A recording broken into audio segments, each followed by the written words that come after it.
Welcome, folks, to our deep dive into Ethereum's invisible tax, the phenomenon known as MEV.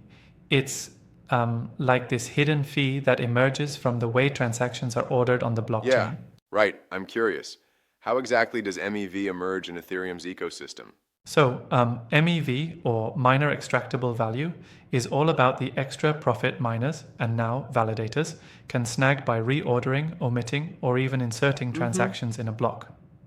Essentially, when miners or validators post-merge decide the order of transactions, they might sneak in some extra value beyond just the regular block rewards and gas fees. That's interesting. And this value isn't from the intended transaction fees, right? It's like an extra bonus they collect somehow?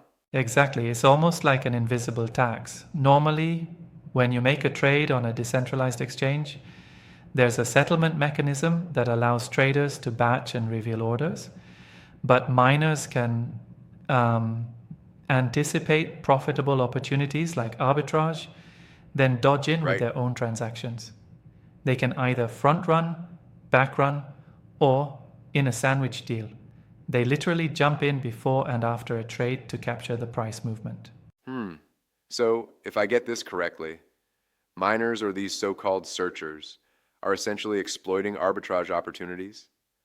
It sounds like a clever, albeit contentious practice. Yeah, exactly. Searchers are independent actors who run sophisticated algorithms, scanning the mempool for interesting trade opportunities. When they spot these chances, they submit transactions with higher fees to ensure their orders get Right. in first. It's like racing to the finish line with a turbo boost. And speaking of the mempool, isn't that where all pending Ethereum transactions sit, open for public inspection? How does that factor into MEV extraction? Yes, that's right. The public nature of the mempool allows anyone, including miners, to see what's coming. This transparency lets them evaluate pending transactions, and if they see a lucrative arbitrage opportunity, they can simply swoop in with a similar order that benefits them Yeah, instead of the original trader. that must create a real challenge for fairness on the network. I mean, isn't this uncovered opportunity kind of like an unfair advantage for those with more power or better tech? Absolutely. It creates an imbalance. When miners or high-tech searchers exploit these opportunities, it's as if they're imposing an invisible tax on regular users, increasing transaction slippage, and even raising gas fees. It's a double-edged sword, really. So, aside from the traditional arbitrage one, what are the other MEV strategies mentioned? Well, apart from classic arbitrage, we see techniques like front running, where a miner places their own transactions ahead of user orders.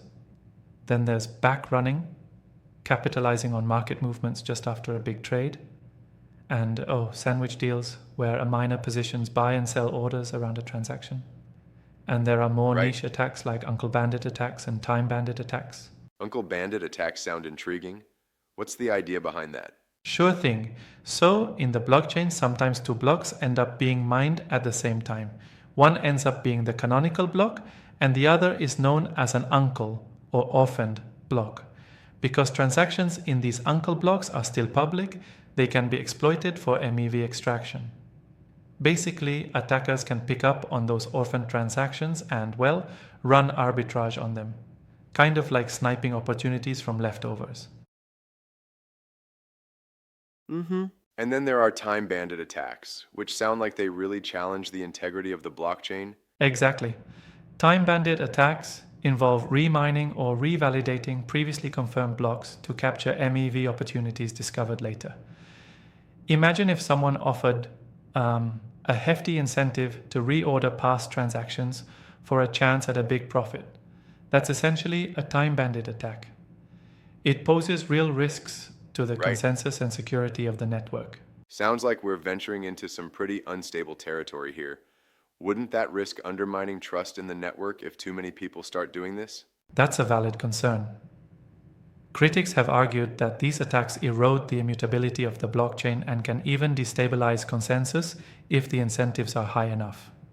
While MEV can address some economic inefficiencies, its darker side is that it often causes network congestion and spikes in gas fees for average users. Yeah, I can see how that would be problematic, especially for decentralized finance protocols and everyday transactions. What's being done to mitigate such issues? Great question. There are a couple of interesting solutions. For one, some decentralized applications encourage users to sign transactions off-chain in batches, so that order doesn't matter as much. Everybody gets the same price. Then there's Chainlink's fair sequencing services, which aim to provide a more equitable ordering of transactions. And Layer 2 solutions like Arbitrum are also being explored to help reduce these negative MEV effects. That sounds promising. So instead of a chaotic race, these solutions are like installing traffic lights to regulate the order of transactions? Haha, yeah, you could definitely say that. It's all about adding structure to what's otherwise a free-for-all in the mempool. The fair sequencing services act as a sort of traffic controller, ensuring that nobody can just jump ahead arbitrarily. Now, how does this concept of MEV apply to Bitcoin, if at all? Well, theoretically, Bitcoin's proof-of-work mechanism also could be exploited for MEV. But in practice, because Bitcoin transactions are comparatively simpler, mostly just transfers between addresses, there aren't as many opportunities for extracting extra value. So MEV is mostly a nuanced issue in Ethereum, where smart contracts create complex interactions and consequently numerous arbitrage and extraction opportunities. It sounds like the complexity of smart contracts on Ethereum really opened the door for this phenomenon. Isn't it a bit ironic? The same features that enable decentralized finance also create these vulnerabilities? Exactly. It's like a trade-off. The richness in functionality comes at the cost of potential exploitation. While MEV does help, in some ways, to correct pricing inefficiencies by, say, bringing arbitrage opportunities to light, its side effects like high gas fees and network instability raise serious concerns. Yeah, I read that searchers end up paying these high gas fees to ensure their transactions get in first. But then validators still get a portion of that MEV, isn't that right? Yep, that's spot on. Even though searchers pay premium fees to win the race, validators or miners in the old system still earn a slice of that extra value. It's like a little bonus distributed to the block producers, which adds another layer to this intricate ecosystem. It seems a bit like a win-lose situation. Searchers might benefit if they're fast enough, but regular users are often left with the burden of congested networks and inflated fees. Precisely, and that's where the critique really comes in. While MEV can theoretically help in making markets more efficient by correcting arbitrage opportunities, the overall impact on user experience and network security might be far more detrimental if left unchecked. Right. So, what's the future of MEV in Ethereum, especially now that validation has shifted after the merge? Great point. Post-merge, the concept evolved into what's called maximal extractable value. With validators responsible for transaction ordering, the overall landscape has shifted, but the extraction methods remain similar. Searchers still dominate by leveraging off-chain algorithms, yet validators now get a smaller, more controlled percentage. It's still a balancing act to keep the ecosystem both profitable for some and fair for others. And while these new structures help, isn't there still a risk of validators encouraging block reorganization to reap MEV benefits? That's a sharp observation. Yes, the lure of MEV can tempt validators to reorganize blocks to capture extra rewards, a process that can destabilize consensus. This potential for abuses is central to the debates within the community. That's why solutions like fair sequencing become even more critical to restore predictability and fairness to transaction ordering. Right. It's fascinating how a mechanism meant to ensure efficient clearing of trades can also lead to such a tangled web of incentives and risks. Definitely.